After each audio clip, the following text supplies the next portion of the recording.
Hi, this is Brandon Smiley from thirstgym.com. Today we're talking about an exercise called the Deadstop dumbbell row. This is just a single arm rowing variation with a little bit of twist on it. And it's just kind of like a regular dumbbell row. We're just going to control the stop in the bottom, and we're going to get a dead stop and then re-row.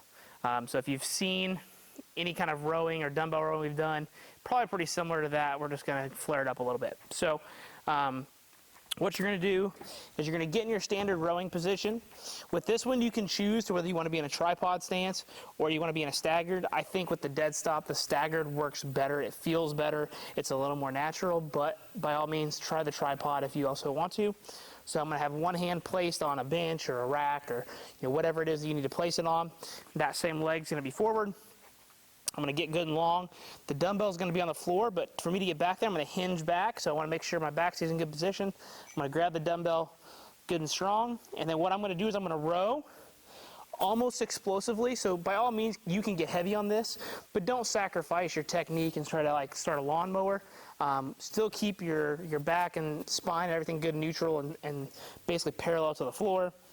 But then I'm going to pull that elbow back explosively. It's going to come back down. It's going to stop on the ground each and every rep. So I'm going to be here, pull, stop, pull, stop.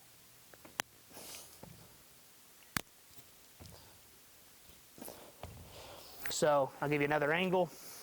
So here.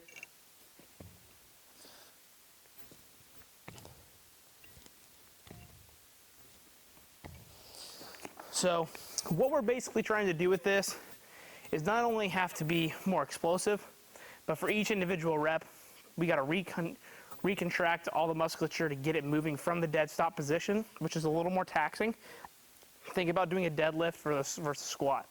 With the deadlift, the weight is stopping every single rep, and you're having to refire and go again. So we're basically taking out that stress shortening phase of the movement. If we kept the dumbbell off, after the muscle gets good and long, it's going to pull us, but we want to be able to stop that, so that's why we got the dead stop, and then we refire.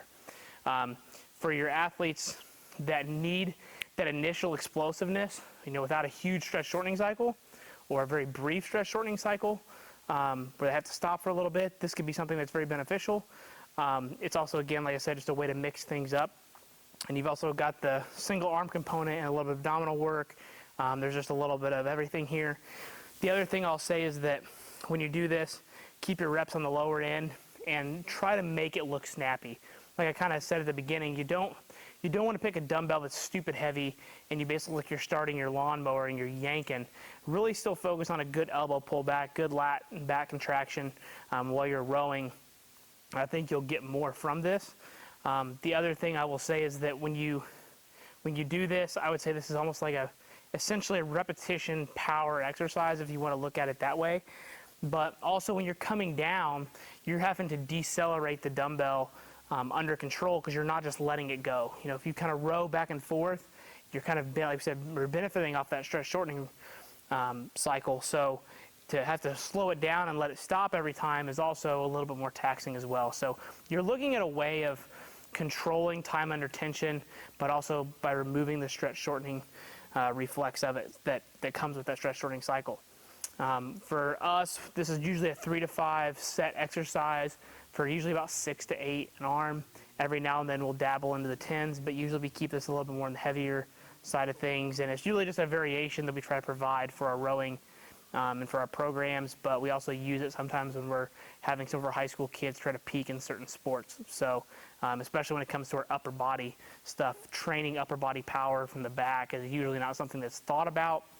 Usually it's always thought about from a bench press and a overhead press standpoint. It's not really thought about in terms of pulling. And so this is one way you can kind of implement that. So if you got any questions, leave them in the comment section. Thanks. Have a great day.